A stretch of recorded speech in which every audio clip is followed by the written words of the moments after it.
मेरे मंच पर बैठे हुए हमारे बहुत से साथी और भाई हिंदुस्तान के कोने कोने से आए हैं, आपका मनोबल बढ़ाने, हमारा मनोबल बढ़ाने, और हम उनसे भी कुछ सीख रहे हैं। तो पहले आप ज़रूर उनका स्वागत तालियों से करिए। तो यहाँ के हर कार्यक्रम में हर समय उपलब्ध हैं और मेरा तो आपसे बहुत पुराना रिश्ता रहा। मैं यहाँ अशोक विहार में ही लक्ष्मीबाई कॉलेज में और दिल्ली विश्वविद्यालय में पढ़ाती रही हूँ। तो ये रास्ता आने जाने का था और आज मैं भावुक हो गई जब मैं इस रास्ते से निकली थी।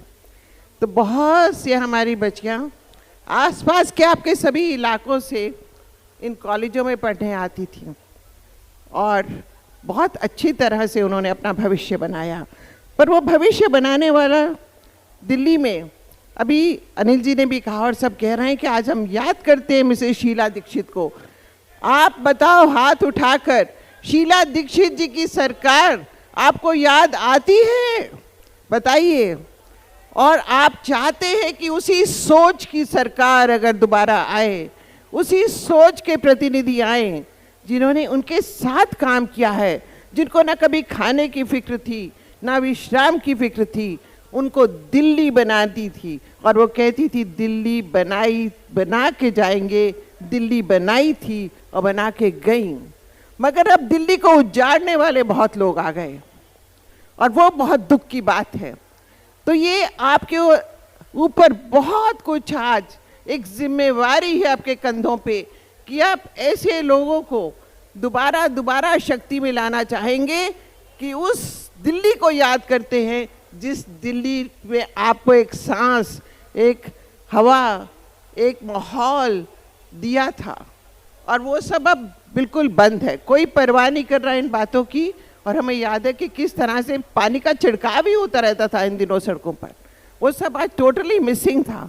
तो इसलिए हम इस शहर में सांस लेना चाहते हैं। ये भारत की राजधानी है और सबकी जिम्मेवारी बनती है कि एक इसकी अनोखी ऐसा शहर बने, एक प्रदेश बने जिसमें लोग यहाँ पर आएँ और उससे यहाँ की आमदन बढ़ेगी, लोग बसेंगे, मार्केट इकोनॉमी और तमाम चीज़ें इस पर निर्भर है। भारत की राजधानी को इस तरह से गलत हाथों में ना सौंपाए, इतिहास फिर हमारे को याद रखेगा कि हमने ये गलती करी थी। हम दोबारा से वो दिल्ली जिन लोगों बनाए हैं, अनिल जी और यहाँ पे बहुत से लोग जो बैठे हैं और ख़ासकर ये कॉन्स्टिट्यूएंसी उनकी है, तो हम आपसे अनुरोध करते हैं कि बहुत सोच समझ कर वोट दीजिए। किसी प्रलोभन में आने की बात नहीं है। यहाँ पे बहुत कुछ पार्टियाँ ऐसी आई हैं जिन्होंने इस तरह से सिर्फ हवा बनाकर वो लोग सत्ता में आए हैं और वो खोखलापन उनका साबित हो गया और एक एक करके उनको जेल जाना पड़ रहा है। ऐसी सरकार नहीं चाहिए, हमें काम करने वाली सरकार चाहिए, आपका भविष्य बनाने वाली सरकार चाहिए, आपके बच्चों का भविष्य बनाने वाली सरकार चाहिए। तो आप ऐसी सरकार को लेकर आइए। हमारा तो यही अनुरोध है इस शहर के लिए, इस राजधानी के लिए, इस देश के लिए। बहुत बहुत धन्यवाद। राहुल गांधी जी को सुनने के लिए आए हैं। आप सब जानते हैं 5 फरवरी को दिल्ली विधानसभा का चुनाव है और इस सदर बाजार क्षेत्र से हमारी कांग्रेस पार्टी ने, आदरणीय काजी निजामुद्दीन ने, हमारे दोनों सेक्रेटरीज और देवेंद्र यादव ने यहाँ से भाई अनिल भारद्वाज को उम्मीदवार बनाया है। मैं ज़्यादा शब्दों में नहीं कहना चाहता, लेकिन अखबारों में आजकल पढ़ रहे हैं, बहुत झुग्गी झोंपड़ी की बात करते हैं, क्योंकि यहाँ भी इंडस्ट्रियल एरिया और थोड़ी झुग्गी झोंपड़ी भी है।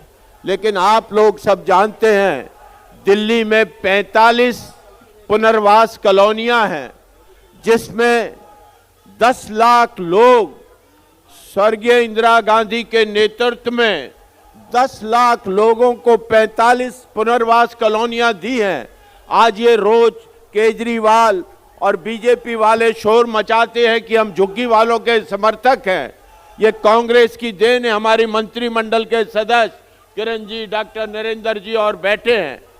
मैं तो केवल भाइयों 5 तारीख को अब सारी चीजों की तो खुलासा आदरणीय राहुल जी करेंगे और वो बोल रहे हैं सारे देश में, ऐसा निडर नेता हमने बहुत कम देखा है। इंदिरा गांधी के बाद अगर जो इस हिम्मत से मोदी जी के खिलाफ, इस आरएसएस के खिलाफ, और दिल्ली में हमारे पत्रकार साथी कई बार बड़ा कंफ्यूजन करते थे कि कांग्रेस का सॉफ्ट कॉर्नर है, हम केवल ये कहना चाहते हैं वो राष्ट्रीय एकता के लिए उस टाइम समझौता किया था। हमारे आदरणीय नेता बैठे हैं, डैनिश साहब बैठे हैं पंजाब से, इनसे पूछे बीजेपी वालों से, हमने देश की एकता के लिए किया था, तुमने मुफ्ती से 5 साल के लिए क्यों किया था? वो समय की बात थी। आपसे मैं ज्यादा न कहते हुए हमारे और साथी बोलेंगे, लेकिन 5 फरवरी को यहां सदर बाजार से हमारे छोटे भाई अनिल भारद्वाज, जो 2 बार विधायक रहे हैं, और शीला दीक्षित ने इन्हें संसदीय सचिव बनाया था, ज्यादा शब्द न कहकर इस बार कांग्रेस को खड़गे जी के और राहुल जी के नेतृत्व में दिल्ली में कांग्रेस को मजबूत करे। जिस तरीके से 15 साल सोनिया गांधी ने काम किया है, हम सत्ता में आने के बाद उसी प्रकार से काम करेंगे। आपने मुझे बोलने का मौका दिया, बहुत बहुत धन्यवाद।